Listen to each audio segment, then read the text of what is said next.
A follow-up of the Queer Money Podcast episode number, I don't know, David just moved things on me. 54. 54. And our question for you today is, do you want $1 million? I feel like, even though I can't hear you, If I had $1 million.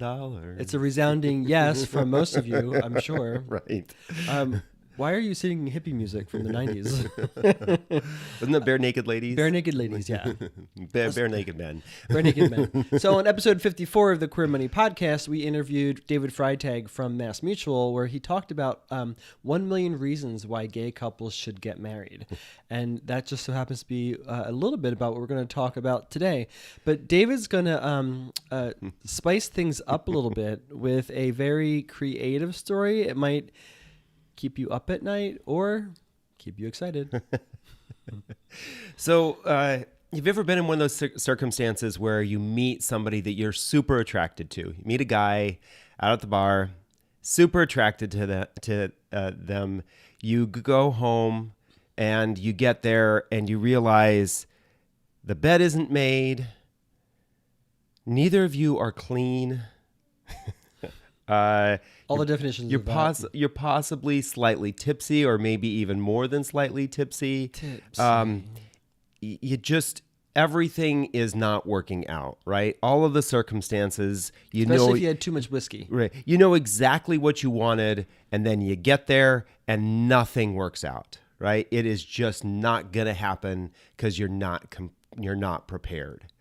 And the reason I tell this story, I think many of us have been through this, right? I mean, I think it's one of the reasons why Margaret Cho has the wash your dick scenario she has in one of her skits or one of her comedy shows. But I think it's kind of appropriate, right? Get prepared. If you want to have sex tonight, be prepared. And it may be one of the reasons why I think gay men, it is, I think, personal hygiene is one of the top 3 spends for gay men. It kind of makes sense, right? We know that if we want to have be a prepared good, to do the deed. fun sex night, right, we have to be prepared. Well, why are we talking about sex and being prepared? This is queer money, right? Well, the reason we're talking about this is because many of us are approaching retirement the same way we have haphazardly approached wanting to hook up with someone on a night where we are not prepared at all. The reality is that there are a lot of folks who just want to show up at retirement and have everything work out perfectly. Sounds like a lot of tops I know. Oh, God. I'm ready. Let's do it. Oh, so convenient for you. Excuse Wash me. your dick, right? I've got about 15 minutes worth of work ahead of me. Right. And so I think that is part of the precaution that we're talking about today is there is a good way to be prepared for a fabulous gay retirement, right? I will tell you, no one accidentally stumbles into a fabulous gay retirement. Now, I think there's some gold diggers out there who happenstance along. But that's a strategy. That's not an accident. Right. And remember, there are not very many, the kingdom is not filled with Prince Charmings. There's very few of them, right? And I got him. So sorry, everybody else. You got to choose his stepbrothers. So in episode 54, we talked with David Freitag from MassMutual about the 1 million reasons why LGBTQ couples or same-sex couples should get married. Yeah. And specifically, he talked about something that we weren't aware of prior to this interview was the Social Security survivor and spousal benefits. And if you listen to this episode closely enough, you can hear the moment when I tell David, you have to marry me immediately. And the reason is because to qualify for survivor and spousal benefits through Social Security, for survivor benefits, you need to be married for at least a minimum of 9 months before those benefits can kick in. And for spousal benefits, you need to be married at least 12 months before those benefits can kick in. Okay, so wait, what is a spousal benefit and what's a survivor benefit? Right. So survivor's benefit is when you or your spouse can receive either of 50% of either workers benefit from Social Security, up to 50% of either workers benefit from Social Security. So that's the situation is kind of a relic from the past. It's when the man went to work and the woman stayed at home and did the homework, the housework. Well, if something were to so when he retires, what benefit does she get through Social Security? This provided the wife with a benefit through Social Security, even though she never actually had any earned income. And it was up to 50% of the worker's benefit. Obviously, times have changed, and those dynamics don't necessarily fit. But Social Security hasn't updated since the 50s. So, Right. those benefits still apply, and they can benefit same-sex couples. So if one of the husbands or one of the wives decides for whatever reason, a million reasons why that might be the case, why they're not going to go into corporate America, go work for somebody else, then they can avail themselves to this benefit. But you do need to be married for up to for a minimum of 12 months. Right. So just an explanation again. You have one spouse who has been working, one spouse who may have worked a little bit but predominantly did not work. When they retire, the spouse who did not work enough or did not work at all, they may not have qualified for a really low amount of Social Security.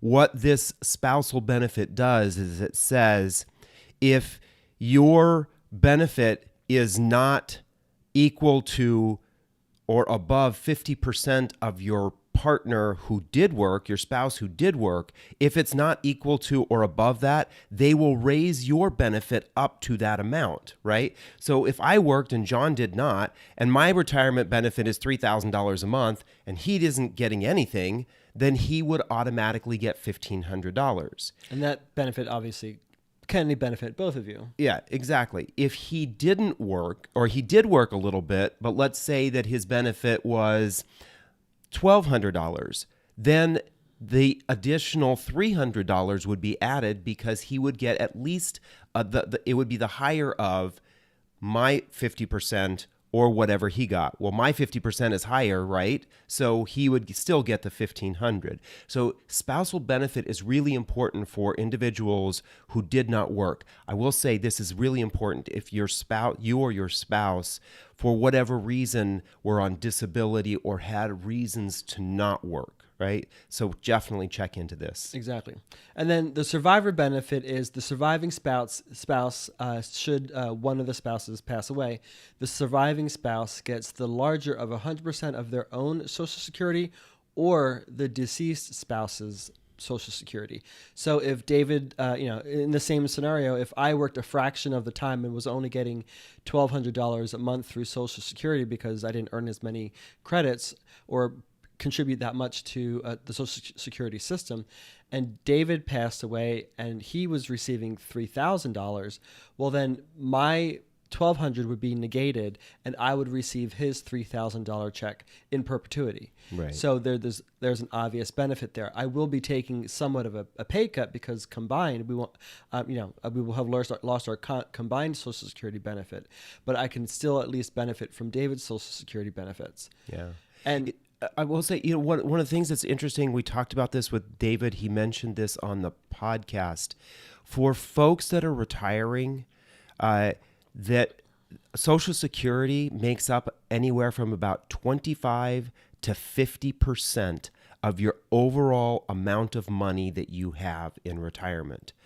Now, I would say for a lot of folks who are not preparing, it is going to make a much larger percentage of your retirement, right? So if you have not been putting money into a retirement plan through your employer, or you haven't been setting money aside for retirement in a retirement account or any sort of other investment, right? If you're not creating any sort of plan for retirement, it's going to make up probably close to 100%. Right? So you're going to want to make sure you understand these laws really, really well, because it's going to determine how much money you have to spend in retirement.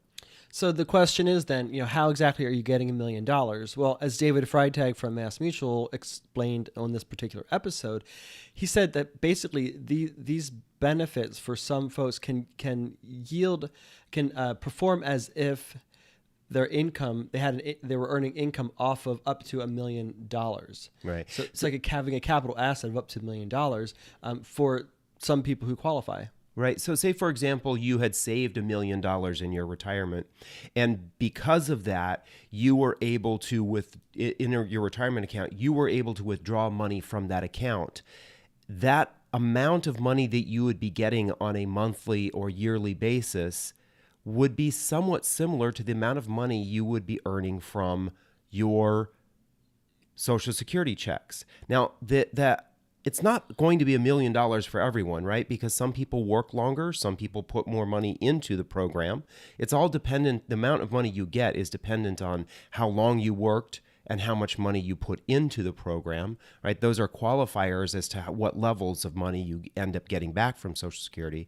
But for some folks, that additional amount of money they're getting from Social Security is almost like they did save $1 million, right? So really, the folks who did save, it's almost like they're doubling the amount of money that they're putting in. Exactly. And then the added benefit is that only 85% of your Social Security income is taxable. So that's like 15% of it is not being taxed. Right. And that's a huge score because we know that, the wealthy know how to avoid paying taxes. And here's one way that those of us who aren't considered the 1% can offset some of our taxes as well. So now we're going to share 5 tips for a fabulous gay retirement, as if those 2 tips weren't enough. Right. Well, and what's really important is a lot of folks, when we talked about this with David, we found the number that 71% of queer people do not believe that they have enough money to be able to live out their retirement, right? They feel like their money is going to run out in retirement.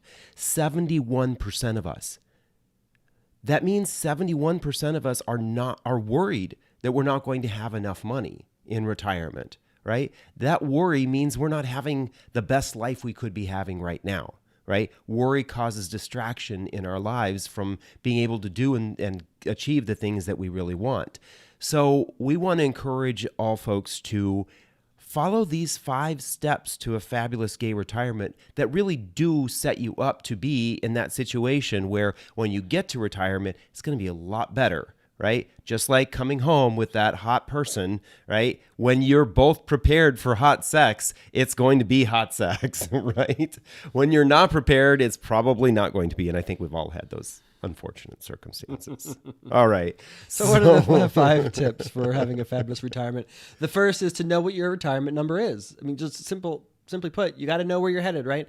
So figure out how much money you're going to need in retirement. And there are all sorts of calculators out there that can help you do that. But basically, you're going to want to figure out the type of lifestyle that you want to have, what your standard of living is today, and how much that's costing you. And then use some of those calculators that you can find online to figure out what exactly your retirement number is, and then start setting up systems so that you can achieve that. Right. And then step 2, as we discussed in episode 50 of the Queer Money Follow-Up series, is to set up the cash flow system so that you can subsidize that lifestyle that you want, so that you can meet that retirement number. And that cash flow system is a combination of investing in the stock market, real estate investing, and having some sort of business investment of your own. Yeah. And basically what that means, having a cash flow system, it means you know what your monthly expenses are, and you're generating cash through those 3 things that John had just mentioned. You're generating enough cash every month to cover your expenses.